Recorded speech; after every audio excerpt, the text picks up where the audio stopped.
There is a reason Brendan Fraser was crowned the comeback king of Hollywood this year at the Oscars, and it's not because of his riveting and emotional performance in The Whale as an obese, reclusive English teacher trying to reconnect with his estranged daughter. That was just the cover story, and I'll get into the real reason in this video. And I'm not going to go over the whole Oscar ceremony. I covered that in my previous video yesterday, so go and check that one out if you missed it. This is about the real reason for Brendan Fraser's comeback, who, before this tremendous comeback, he was basically just an ordinary D-list actor, having appeared in some hits, but not having any real special talent.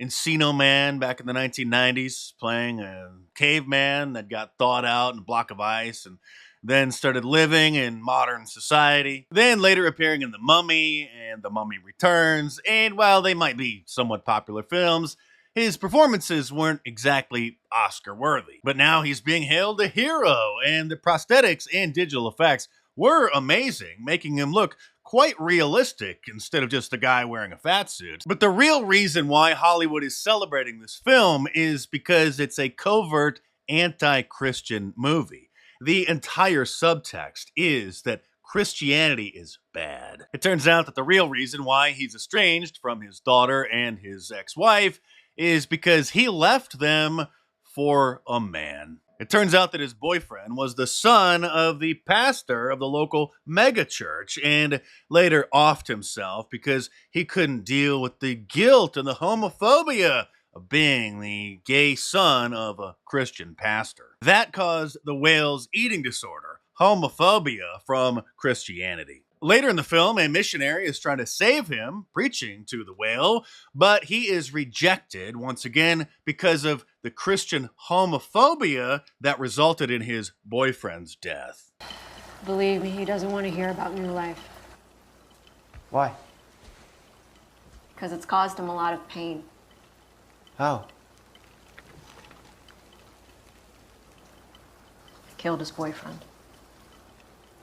But the whale ended up going to heaven anyway because he finally reconciled with his daughter. Hollywood's latest tactic is to covertly insert gay storylines into movies and TV shows that are just marketed as ordinary shows. Like viewers of HBO's The Last of Us found out when they realized that a couple of friends who had survived the zombie apocalypse turned out to be a couple. The director of The Whale is Darren Aronofsky, who has a long history of putting deceptive packages on his films that cover up his covert and occult agenda. The best example is Noah, the 2014 film that Christians thought was about Noah's Ark.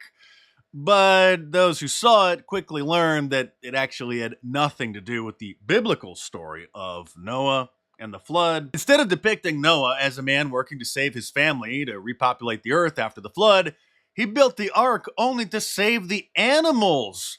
And he tells his family that they've been chosen for that one task, to save the innocent, the animals. And that he later tells his wife that when the work is complete, that they will die the same fate as all of the other humans. Noah didn't want the earth to be repopulated with humans because he just wanted all the animals to be saved, and after the flood, they could live in peace on the earth without all the pesky humans who were cutting down too many trees and mining too many minerals from the planet. Few who saw the film actually understood what Darren Aronofsky's message was. It was essentially the secret doctrine, the occult belief that God enslaved human beings and that he is a substandard or lower level God, and then Satan entered the Garden of Eden in order to save mankind. And again, if you missed it, check my previous video for my analysis on the 2023 Oscars.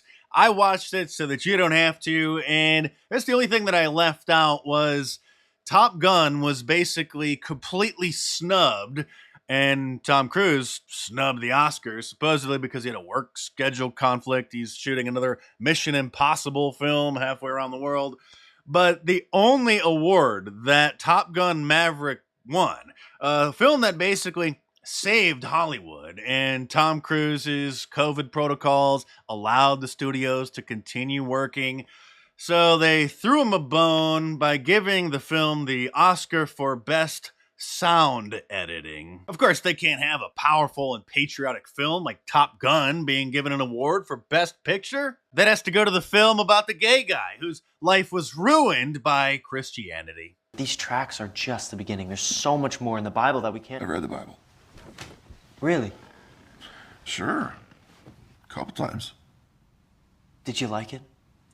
I thought it was devastating. So now you know why The Whale was hailed as one of the most powerful films of the last year. So to spread the word and support my channel, order my new Conspiracy Theorist for Right shirt from my online store at markdice.com or click the link in the description below. Like all of my designs, it's available in a t-shirt, long sleeve, and a hoodie, and a whole bunch of different colors as well. So head on over to markdice.com or click the link in the description below and check them out.